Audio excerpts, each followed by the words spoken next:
విచ్చేసినటువంటి గౌరవ రెవెన్యూ శాఖ మంత్రులు పొంగులేటి శ్రీనివాసరెడ్డి గారికి, సహచర శాసనసభ్యులు మిత్రుడు రాజేందర్ రెడ్డి గారికి, జిల్లా కలెక్టర్ గారికి, ప్రిన్సిపాల్ గారికి, స్థానిక సర్పంచ్, మండల సర్పంచులు, ఇతర నాయకులు, అధికారులు, పాత్రికేయులు, విద్యార్థులందరూ కూడా పేరు పేరున నమస్కారం.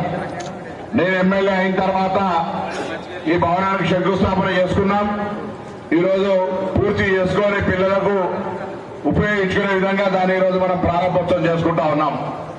పక్కన ఎంఆర్ఓ ఆఫీస్ కూడా ఇవాళ ఫౌండేషన్ వేసుకున్నాం. ఇప్పుడే మంత్రి గారు చెప్పిన ఒక ఏడాది లోపల మండల రెవెన్యూ కార్యాలయాన్ని కూడా ప్రజలకు ఉపయోగించుకునే విధంగా చేయాలనే మాట చెప్పినారు. దానికి కూడా ఈరోజు మనం ఫౌండేషన్ వేసుకున్నాం. ఈరోజు ఎలకదుర్తి మండల కేంద్రం చాలా అభివృద్ధిలోకి రావాల్సినటువంటి విధంగా అటు ఇరిగేషన్ కానీ, విద్య కానీ, ఇతరత్ర అన్ని కార్యక్రమాలు తీసుకునే సందర్భంలో నేను ఒక విద్యార్థి నాయకుడిగా గతంలో ఉన్న విద్యా వ్యవస్థకు ఇప్పుడు మీ అందరూ ఆశీర్వచనంతో వచ్చిన తర్వాత ప్రజాపాలనలో ఈ యొక్క విద్యా వ్యవస్థకు చాలా మార్పు స్పష్టంగా నేనే గమనిస్తా ఉన్నాను.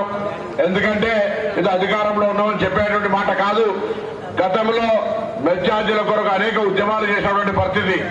ఈరోజు ప్రభుత్వం రాగానే అర్ధాకలితోటో బలమైనటువంటి ఆహారం లేక విద్యార్థులు తమ సరైనటువంటి విద్యాబోధన కొనసాగించలేకపోతున్నారనే ఉద్దేశంతో పిల్లలందరికీ మంచి డైట్ ఛార్జీలను పెంచడమే కాకుండా వారికి అవసరమైనటువంటి కాస్మెటిక్ ఛార్జీలు పెంచడంతో పాటుగా ఇటువంటి భవన నిర్మాణాలు, ఇన్ఫ్రాస్ట్రక్చర్తో పాటుగా టీచింగ్ సైడ్ కూడా రిక్రూట్మెంట్స్, దాని తర్వాత వాళ్ళ ప్రమోషన్స్, అందుకు సంబంధించి అధ్యాపక వర్గం అసహనంగా ఉండద్దు, వాళ్ళందరూ కూడా సరైనటువంటి కేంద్రీకరించి విద్యాబోధన చేయాలనేటువంటి విధంగా వాళ్ళ సమస్యలు కూడా పరిష్కరించి ఈరోజు ప్రభుత్వం విద్యకు అత్యంత ప్రాధాన్యత ఇస్తా ఉంది.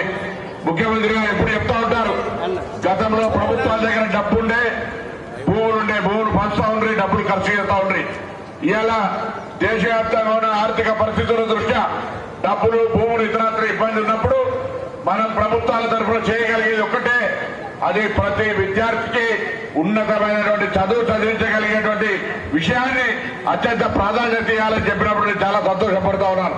ఎందుకంటే భావి తెలంగాణ నిర్మాణం కావాలన్నా, భావి భారతదేశ నిర్మాణం కావాలన్నా పునాది లాంటి విద్యా వ్యవస్థలో మరి ఈరోజు ఈ పోటీ ప్రపంచంలో గతంలో 60-70% మార్కులు వస్తే చాలా గొప్ప ఉండే, ఇలా 95-99% వస్తే కూడా కాంపిటీషన్ స్పిరిట్ బాగా పెరిగిపోయింది.